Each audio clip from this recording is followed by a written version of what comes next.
દિલ્હીની પ્રખ્યાત જવાહરલાલ નહેરુ યુનિવર્સિટી એટલે કે જેએનયુ એક વખત ફરી વિવાદના કેન્દ્રમાં આવી છે. તાજેતરમાં યુનિવર્સિટી કેમ્પસમાં વડાપ્રધાન નરેન્દ્ર મોદી અને ગૃહમંત્રી અમિત શાહ વિરુદ્ધ પ્રદર્શન અને વાંધાજનક નારાબાજી કરવામાં આવી હોવાના અહેવાલો સામે આવ્યા છે. આ પ્રદર્શન દિલ્હી રમખાણોના આરોપી ઉમર ખાલિદ અને દેશદ્રોહના કેસમાં આરોપી શરજીલ ઇમામના સમર્થનમાં યોજાયું હતું. અહેવાલો મુજબ આ ઘટના રાત્રિના સમયે જેએનયુના સાબરમતી હોસ્ટેલની બહાર બની હતી. કેટલાક વિદ્યાર્થીઓએ સુપ્રીમ કોર્ટના તાજેતરના ચુકાદા સામે નારાબાજી કરી હતી. નોંધનીય છે કે સુપ્રીમ કોર્ટે ઉમર ખાલિદ અને શરજીલ ઇમામની જામીન અરજી નામંજૂર કરી હતી, જેના વિરોધમાં આ પ્રદર્શન યોજાયું હતું. આ દરમિયાન મોદી શાહ તેરી કબર ખુદેગી જેવા નારા લગાવવામાં આવ્યા હોવાનો દાવો કરવામાં આવી રહ્યો છે, જેના કારણે વિવાદ વધુ ઉગ્ર બન્યો છે.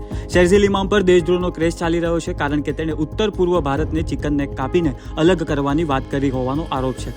બીજી તરફ ઉમર ખાલિદ પર દિલ્હી રમખાણોમાં સામેલ હોવાનો આરોપ છે.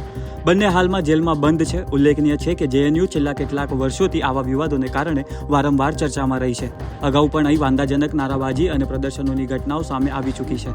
સાબરમતી હોસ્ટેલની બહાર થયેલી તાજી ઘટનાએ ફરી એક વખત દેશની સૌથી પ્રતિષ્ઠિત યુનિવર્સિટીઓમાંની એક જેએનયુને રાષ્ટ્રીય ચર્ચાનો વિષય બનાવી દીધી છે.